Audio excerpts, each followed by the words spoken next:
Hey Silver Tubers, it's Mr. Zeke coming to you from the watchmaking bench for this third installment of Let's Build a Watch Together. So, I got another package in from my supplier, ajuset.com. He's the one who has supplied the dial and the case and the hands, and so all the stuff in the crystal, all the stuff that we've seen in the previous videos, it's all sealed, wrapped up so it doesn't get damaged or dusty.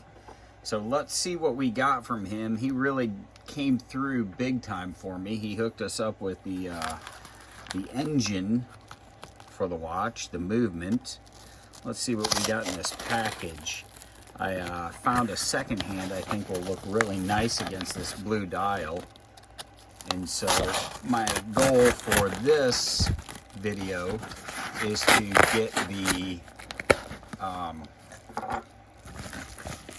get the movement worked out. Look at that.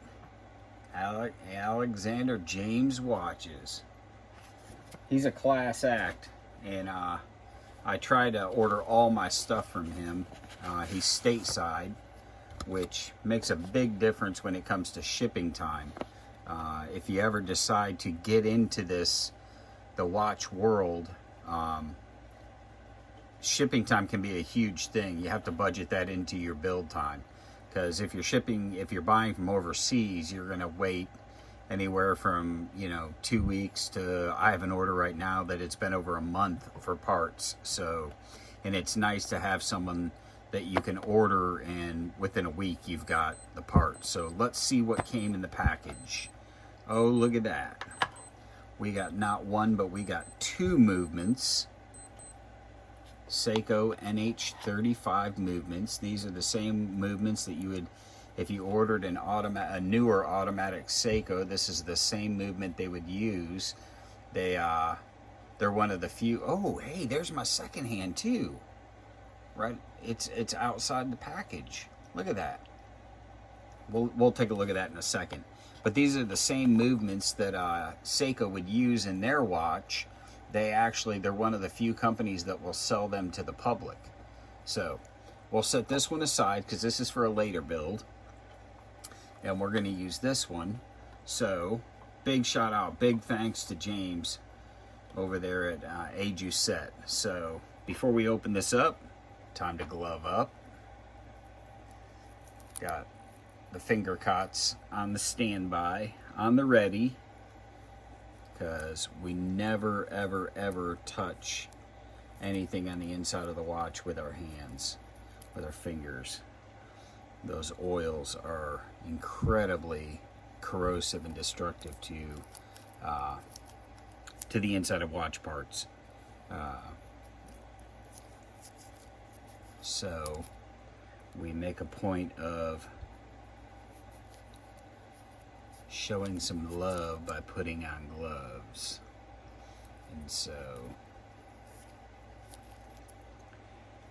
And then we'll open this up and we'll get a look at what we got, and then we'll get going here, because I don't know about you guys, but I'm anxious to see this thing put together, and I don't have any plans for it as of yet. I just wanted to take you guys on the journey. So let's get this package open. Got my trusty Opinel knife, which is a French-made knife, which most people have the wrong idea outside of the industry as to where watchmaking actually comes from. Interesting to know, the Swiss were not the masters of horology or watchmaking. There's the second hand. It's a really beautiful, if I can get it to focus, it's a really beautiful orange lightning bolt. He calls it the Halloween. You can see the orange better on this side. He calls it the Halloween hand, but we'll put that over here with our other parts. As I was saying, the Swiss did not pioneer watchmaking. It was actually the French and the English. The Swiss were farmers, And oh, look at that. That is just beautiful. Beautiful, beautiful. So I'm going to get myself a watch. A lot of you know John Wells. He has a channel and he does some 3D printing, and he was kind enough to 3D print me some movement holders, because the last thing I want to do is be holding movements with my hands. If I can at all help it, I'm going to touch this plastic ring around the side. And actually, I can push this in here and now it'll hold it and I don't have to do any more touching. But I want to find out if every function works. So this is my winding function, and I pull it out again. Now this should set the date if I rotate it the correct direction. I'm gonna do something here real quick. I'm gonna pause. I'll be right back. All right, I'm back.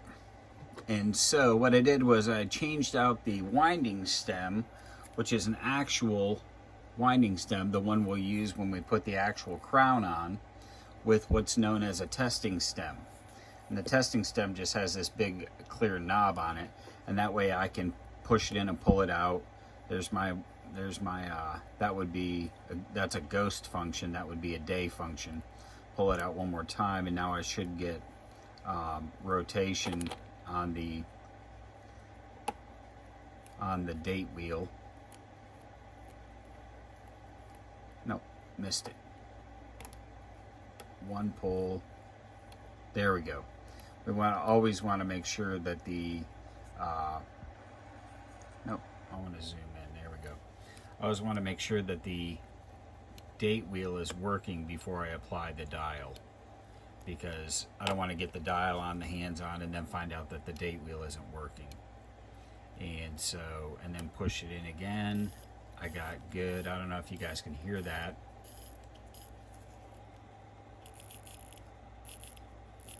But I've got good winding, good smooth winding. So now it's time to get going with this build. So the first thing we have to do is we have to take the dial. We have to, you'll notice that on the back side of this dial, it has what are called dial feet. And you can see them right here, okay? On the actual movement, it's got these holes right here, and that's where the dial feet go. Now this is what's called a 3 o'clock crown, meaning when looking at the case, the crown is at 3 o'clock. And so we want to make sure that the dial feet line up for the 3 o'clock crown. So I'm going to have to nip off the feet we're not going to use, file it down, and I'll be right back when I get that done. Okay, so now as you look at the dial, you can see there's only 2 sets of dial feet. So I also made sure to clean off any shavings, because once this dial is on, it becomes very, very difficult to clean the dial. So I'm going to set this down. I'm going to grab it very gently by the dial feet. I'm going to line the dial feet up with the holes in the dial. Like so. And I'm going to use, at this point, I don't want to touch, I want to touch the dial as little as possible. So I have this pair of tweezers. These are for hands, and these tweezers are Teflon. The ends are Teflon, so it won't scratch the dial if I'm very gentle with it. I just want those, okay, 1's in, 2's in. So now we have the dial mated to the movement. And looking at it, looks like it could go down a little bit further. I might not have let me double check the dial feet. Hang on. Okay, yeah, it was on. I just wanted to make sure. And so now we have the dial attached to the movement. You can see there's no gap there. And so now I want to double check the date function. So I'm going to pull out one position, and I'm going to change the date. Very nice. Looks really good with that white date window with that chrome trimmer on it. It kind of matches the markers. So next step is going to be what most people consider the most difficult step, and that's setting the hands. And so it's really, really difficult to see how small those are, the pinions for the hands here. And then there's that one tiny one sticking out the top for the second hand. You can barely make it out. But we're talking, that's 0.20 millimeters, if that puts it in perspective for you. 0.20 millimeters, the center pinion for the second hand. And so I am going to not do a lot of talking when I'm setting these because I want to really focus. But the important thing is we want to turn this out. We want the date to change over at midnight. So I'm gonna basically right now what I'm doing is I'm turning the hands until I get the date to roll over, and that's the point at which I'm going to set my hands, and I'm going to set them straight up at 12 o'clock. Okay, so see, it's starting to change. It's changing. Okay, right there. I don't want it to rotate anymore as I set my hands on the dial. So hang on a second, let's grab the hands and we'll get them put on.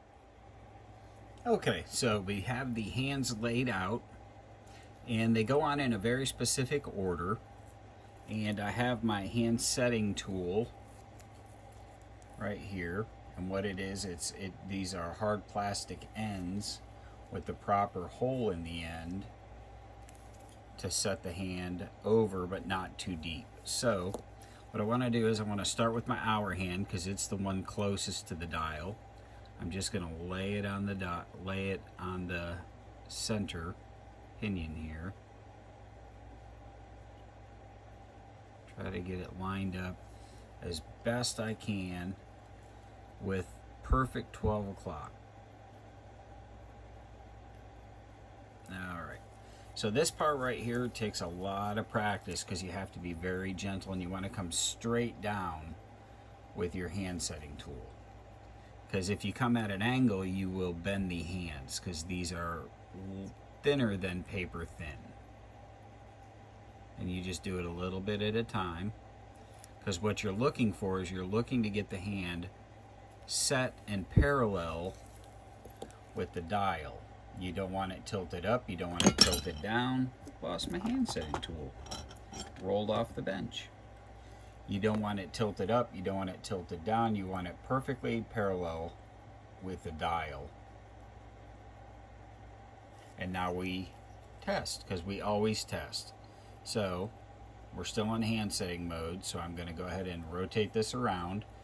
Now the hour hand should go around twice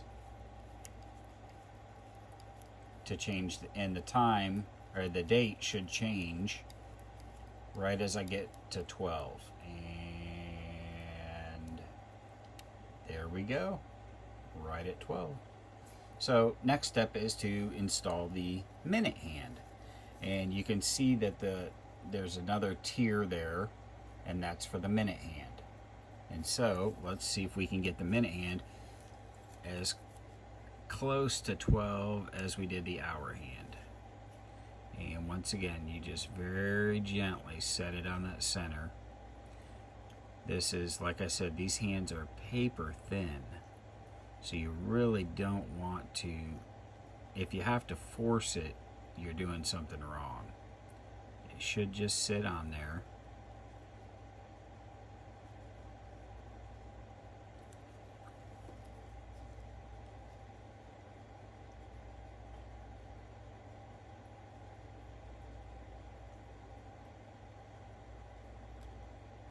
So now it's on the pin. Well, it was on the pinion.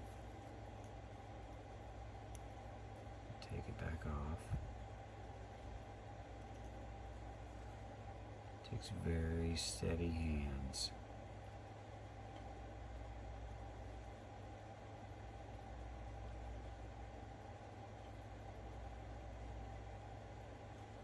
because what we want these two hands to line up so that the date rolls over exactly when the hour and minute hand hit 12.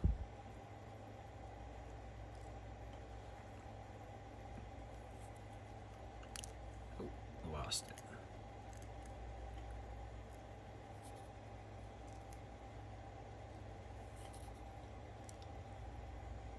Minute hands do not always want to cooperate. And you have to be very gentle when you're manipulating, when you're holding them, because it doesn't take much to bend them, and if you're not careful, you won't even realize you've bent it. Just right now, I just want to get it lined up with that 12 hour. I've been told that plus or minus 30 seconds is the standard, but that's not my instructor's standard.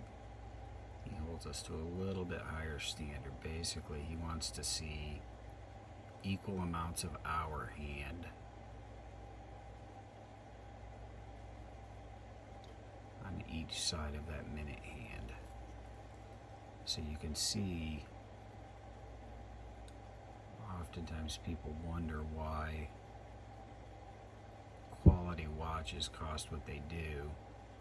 So we've got a good position right there. You can't see the hour hand on either side. Now this is where pressing down evenly, and I'll use two hands to press down. I know it's a little out of focus because it's wanting to focus on the tool in my hands. So let me press this down.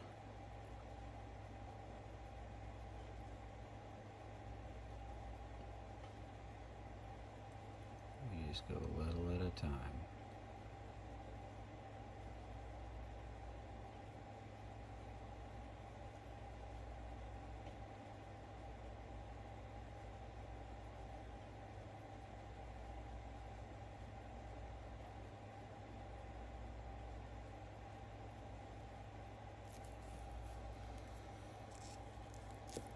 Don't think it's on the Pinion. I think it's playing games with me. Oh yeah, no, it's started. But you can see how the minute hand is pointing down, which means we need to adjust it. But we have good distance. So we're gonna just rock it back a little bit without bending the hand. So let's check our gap. There, now we have equal distance, both are parallel, and we're lined up. We'll have to clean that hand, it's a little bit dirty, but now let's check our, so we're clearing the markers, the indices, and let's say at 6 o'clock I should be lined up right straight vertical, and there you have it. So let's make sure the date changes.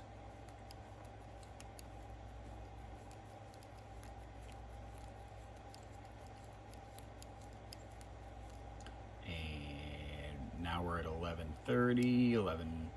So it changes about, it snaps over about between 11:50 and midnight is when the date changes over. So make sure this is still trapped in there.